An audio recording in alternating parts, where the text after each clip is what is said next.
Europe 1, la France bouge. La pépite. Et donc c'est à vous, Manon Bouvier, meilleure ouvrière, on l'a dit, MOF en 2019, donc dans votre discipline, lauréate également du prix des artisanes en 2021. D'ailleurs, ce titre, c'est quand même pas mal, vous l'avez reçu le jour de votre anniversaire. Joli cadeau, enfin 26 ans, c'est ça? Oui, c'est ça, j'ai appris que je devenais meilleure ouvrière de France le jour de mes 26 ans. Bravo, et j'avoue que c'est pas mal comme cadeau. Bah ouais, ouais. a priori, dans ce que vous êtes en train de développer, c'est compliqué de faire mieux comme cadeau. Hein. Ouais, franchement, très beau souvenir. Et ce qui est intéressant dans votre parcours, ce que j'aime bien, ce qui m'a fait réagir, c'est donc vous avez grandi à Nancy, lycée pro, CAP ébénisterie, et un professeur vous a dit bon, ce serait peut-être bien de faire autre chose. Donc vous avez persévéré, et quand on sait que vous êtes devenue la plus jeune femme MOF, c'est sympa comme pied de nez. Ça va. Je fais juste une petite rectification, je suis née à Annecy. Oui, Annecy, ouais, oui. Nancy a l'air d'être une très jolie ville aussi. Je l'ai prononcé trop vite en fait, parce que c'est pas mal. J'ai écrit Annecy sous les yeux, je l'ai prononcé trop vite, c'est ça. Oui, en fait, quand j'ai commencé, en fait, moi j'étais en seconde générale et en fait j'ai bifurqué après. Et je continue. Oui. Ouais. Oui, donc j'étais en seconde générale et j'ai quitté la filière générale pour aller en pro. Et la première année, c'était vraiment génial. J'avais un prof adorable qui est parti à la retraite.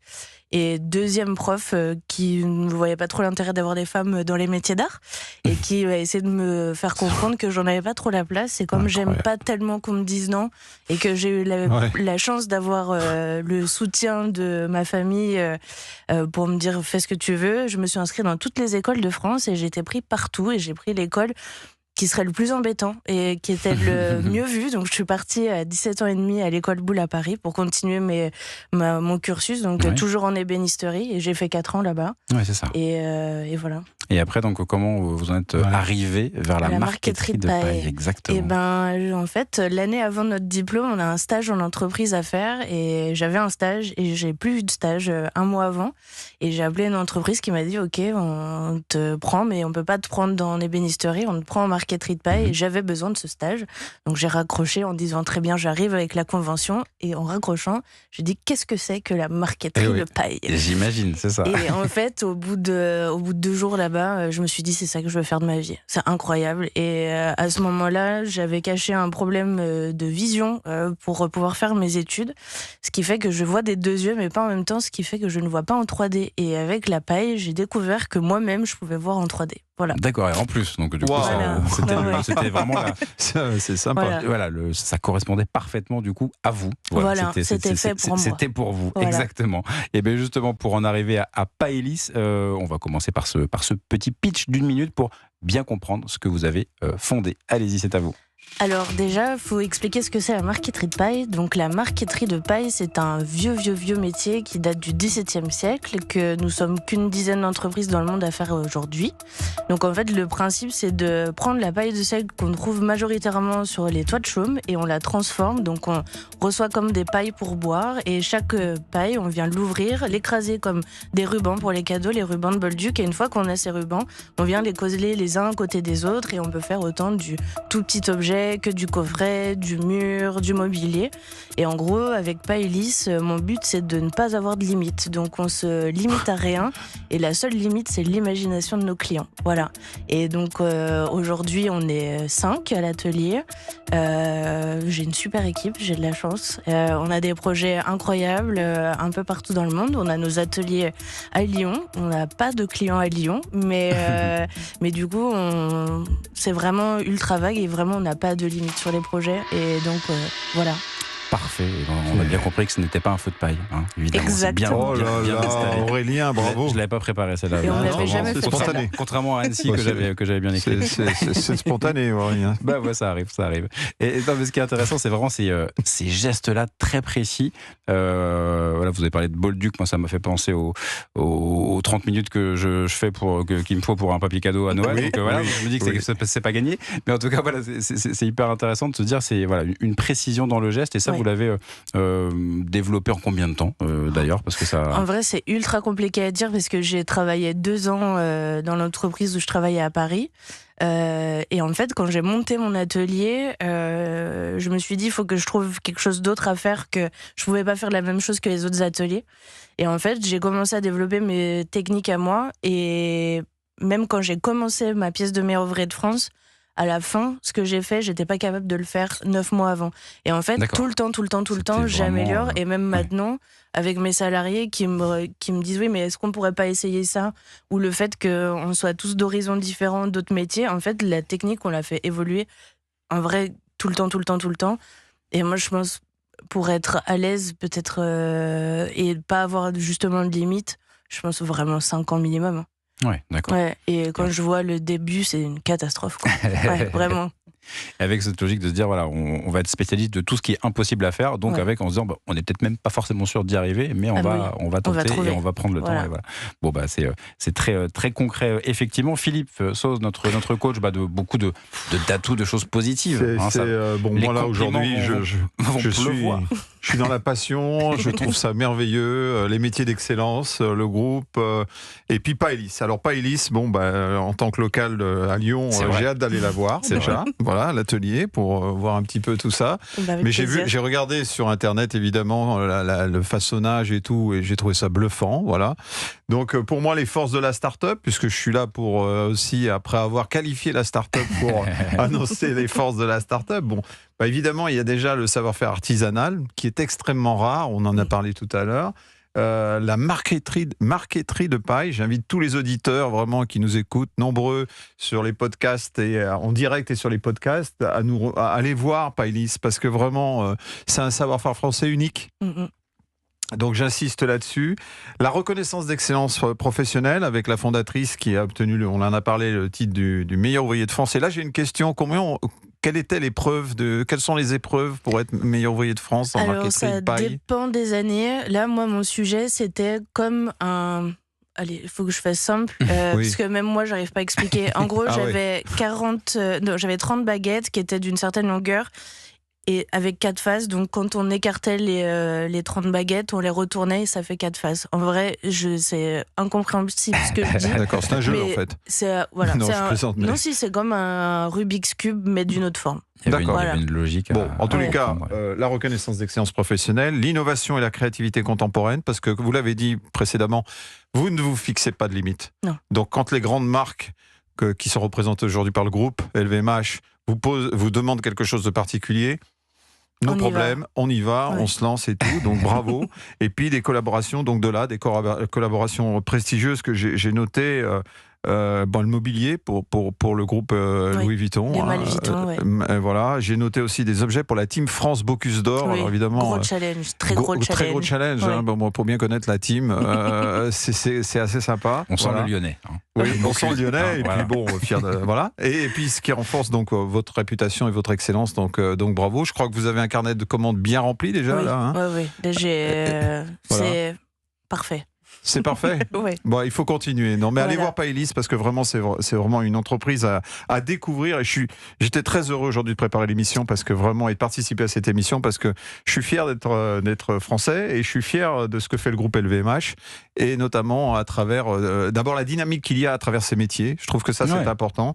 J'ai eu la chance de voir You and Me et je trouve que c'est vraiment bien pour les jeunes. Et comme moi, je suis dans cette période de ma vie professionnelle où je transmets, où j'aime transmettre, je trouve que c'est extraordinaire. Parfait, merci beaucoup Philippe. Marion Bardet, justement, votre regard sur Paëlys que vous connaissez évidemment parce qu'il y a un lien direct avec oui, parce que c'est les savoir-faire, les métiers d'excellence, c'est aussi tout un écosystème et donc au-delà des collaborations pour créer des projets particuliers comme avec Louis Vuitton.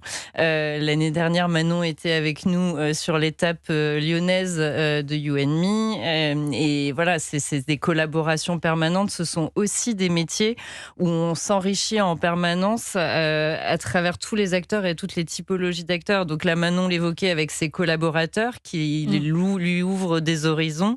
Et ça marche aussi entre les différents métiers de l'artisanat. Typiquement, sur les malles Vuitton, c'est des savoir-faire maltiers qui rencontrent la marqueterie de paille. Et c'est en permanence comme ça dans ces métiers-là. Donc c'est d'une richesse inouïe.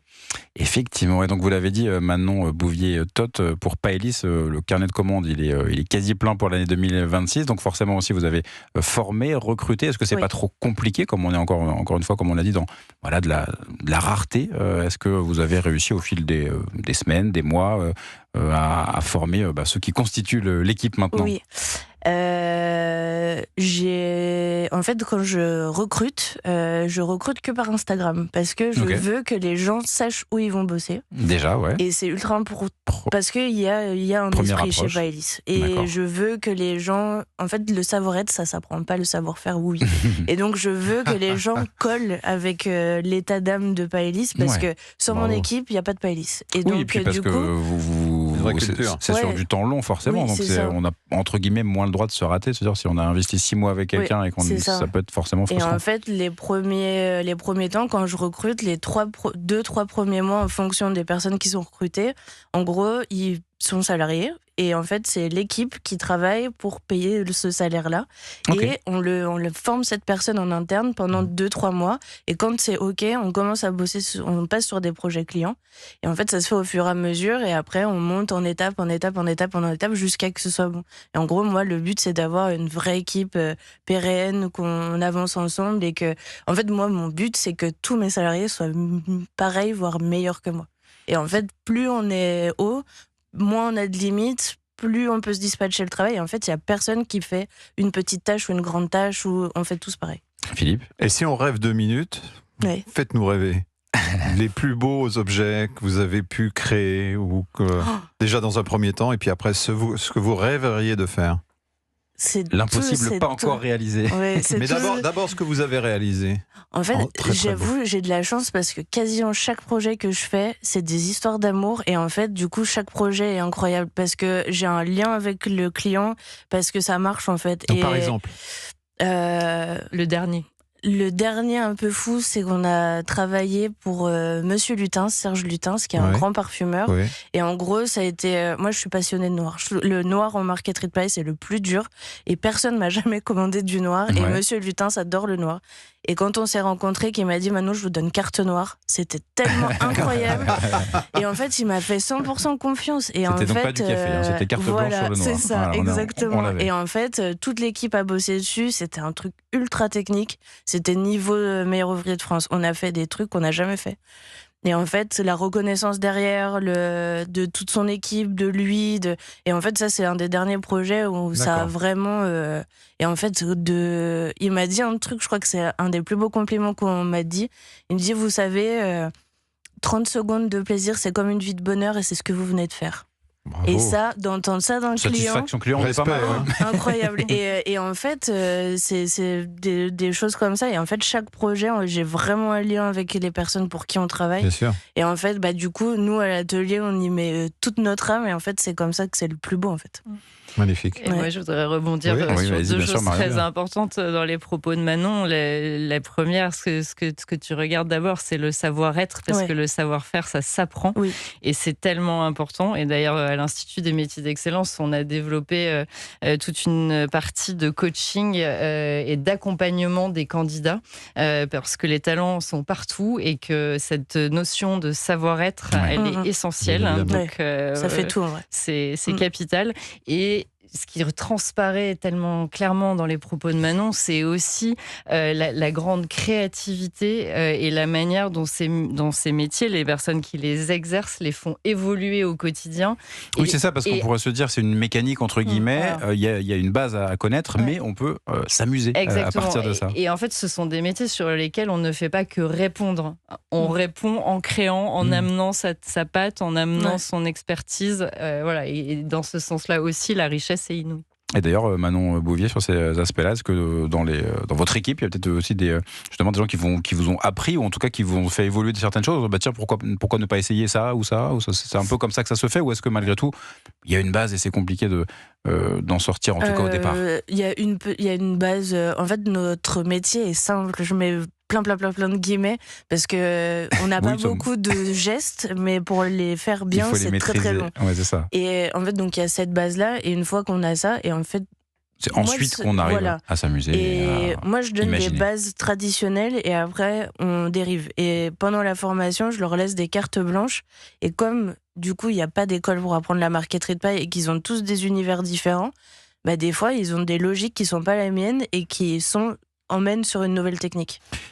Et ils viennent tous de l'ébénisterie ou... Non, il y a pas forcément. Là, j'ai quasiment là, donc il y a que des filles dans mon équipe. Oui, voilà, on est arrivé 100% féminin. D'accord. Vous refusez les hommes, donc? Non, pas du tout. Pas du tout. C'est un autre pied de nez à un professeur. Voilà, j'avoue, je l'ai jamais vu comme ça, mais voilà. Oui, c'est pas mal. Si vous m'écoutez aujourd'hui, désolé. Ouais, bien joué. Mais non, en fait, il y a pas vraiment de. Je demande rien, je demande pas de cursus. En fait, je demande juste d'avoir envie de faire des choses incroyables, d'être exigeante, de se remettre en question, de ne pas avoir d'ego et d'avoir l'esprit d'équipe. Vraiment, en fait, c'est ça ce que je demande en recrutement. Et après, c'est sûr que quand on connaît le milieu des métiers d'art, on est déjà un peu dedans, mais en soi, il n'y a pas de critères. Et est-ce que vous préparez éventuellement d'autres pour le MOF, pour le meilleur ouvrier de France? Parce que les restaurateurs, c'est ce qu'ils font souvent, ils se préparent entre eux. Bon, on sait que ça, c'est une catégorie particulière, mais vous, est-ce que vous envisageriez que Non, j'aide des personnes qui passent dans d'autres branches, mais même des fois dans la gastronomie. Et parce qu'en fait, le meilleur ouvrier de France, c'est du savoir-faire, mais c'est du mental. En vrai, c'est tellement dur, dur que, en fait, c'est le mental qu'il faut travailler. Parce que la technique, elle vient au fur et à mesure, mais le mental, faut qu'il tienne derrière. Donc voilà, j'aide plus des gens qui, en fait, j'aide ceux qui demandent, mais, bien sûr. Mais j'accompagne des gens qui sont plus dans d'autres secteurs. Et sur ce genre de savoir-faire très pointu et très rare, c'est quand on a un MOF tous les 10 ans déjà, c'est une belle victoire. Oui, parce que là, on n'est que 3 meilleurs ouvriers de France en marqueterie de paille. Oui, effectivement. Donc ça se mérite. Voilà. C'est sur une main, quoi. Oui. Et sur le côté Made in France, donc la paille vient notamment de Bourgogne, parce qu'il faut avoir quand même aussi cette matière. Exactement. On a un seul producteur pour le monde entier. Ah oui, voilà. Bon, et il est en Bourgogne, et donc qui fait les toits de chaume, alors. Voilà, majoritairement, sa production est pour les toits de chaume, et au début, il a fait une petite partie pour la marqueterie de paille, et puis maintenant, c'est quelque chose qui est de plus en plus connu, donc plus en plus de quantité. Et lui, il s'adapte aussi en amenant de la technologie dans son savoir-faire, et voilà. Et on a donc, si vous voyez de la marqueterie de paille, n'importe quel marketeur de paille ou n'importe quelle marqueterie de paille que vous voyez vient tout du même endroit. Eh bien, je salue l'excellence de ma région, la Bourgogne, qui ne fait pas que de très bons vins. On sent ce côté régionaliste français. Voilà, ça fait plaisir d'avoir des belles choses comme ça. Exactement. Merci Manon Bouvier, vous restez bien sûr avec nous.